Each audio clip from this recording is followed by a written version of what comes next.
नमस्कार, आप देख रहे हैं यूके न्यूज इंडिया और मैं हूं आपके साथ आरती सिंह आजाद। और डालते हैं नजर आज की खास खबर की ओर। पौड़ी जेल में बंद अंकिता हत्याकांड के मुख्य आरोपी पुलकित आर्य के पिता पर कुकर्म और हत्या के प्रयास में मुकदमा दर्ज हुआ है। यह मुकदमा किसी और ने नहीं बल्कि विनोद आर्य के ड्राइवर ने खुद ज्वालापुर कोतवाली में लिखित शिकायत देकर ये मुकदमा दर्ज कराया है। पुलिस ने रजिस्टर्ड डाक के जरिए प्राप्त तहरीर के आधार पर मुकदमा दर्ज कर मामले की जाँच शुरू कर दी है। गौरतलब है कि डॉक्टर विनोद आर्य उत्तराखंड सरकार में दर्जाधारी राज्य मंत्री भी रह चुके हैं और अंकिता हत्याकांड के मुख्य आरोपी पुलकित आर्य के पिता हैं। दरअसल सहारनपुर के छुटमलपुर गांव निवासी एक युवक विनोद आर्य के यहां ड्राइवर का काम करता था। युवक ने आरोप लगाया कि विनोद आर्य ने उसे मालिश करने के बहाने अपने पास बुलाया और उसके साथ अश्लील हरकतें की। इतना ही नहीं, कुछ दिन पहले बीती 2 दिसंबर की रात विनोद आर्य ने उसके साथ कुकर्म करने का प्रयास किया। जैसे तैसे उसने अपनी जान बचाकर वो रात को ही काम छोड़कर अपने घर भाग गया। युवक ने आरोप लगाया कि उसके बाद भी विनोद आर्य के इशारे पर उसे जान से मारने की कोशिश की गई, इसलिए उसने पुलिस को शिकायत देकर आरोपी के खिलाफ कार्रवाई करने की मांग की है। वहीं प्राप्त शिकायत के आधार पर ज्वालापुर कोतवाली पुलिस ने आरोपी विनोद आर्य के खिलाफ कुकर्म और हत्या के प्रयास से संबंधित कई धाराओं में मुकदमा दर्ज कर लिया है।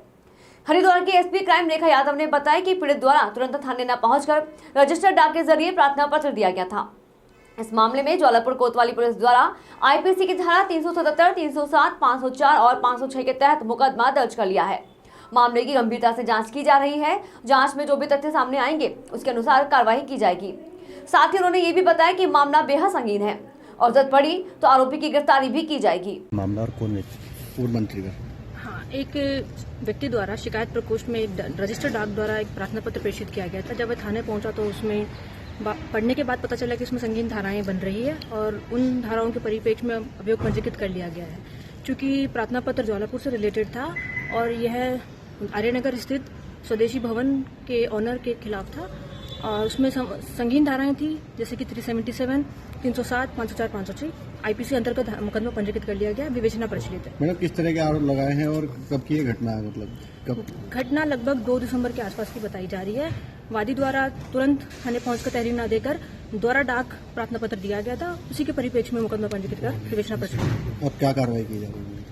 क्योंकि अभियोग अभी पंजीकृत किया गया है, साक्ष्य संकलन किया जा रहा है। मामले की गंभीरता को देखते हुए हर पहलू पर जांच की जा रही है और विधिक कार्रवाई अमल में लाई जाएगी। मैडम, नाम क्या है? उनका गिरफ्तारी भी कब तक हो जाएगी? ये जांच के दौरान अगर जो वारदात हुई है उसकी पुष्टि होगी तो संबंधित धाराओं में अगर गिरफ्तारी बनेगी तो गिरफ्तारी की जाएगी। मैम, क्या नाम है इनका? कौन है? ये आर्यनगर के रहने वाले डॉक्टर विनोद आर्य हैं। उनके खिलाफ उन्हीं के ड्राइवर द्वारा तहरीर दी गई। ठीक। फिलहाल इतना ही। खबरों का सिलसिला लगातार जारी है। बने रहें यूके न्यूज इंडिया के साथ। नमस्कार।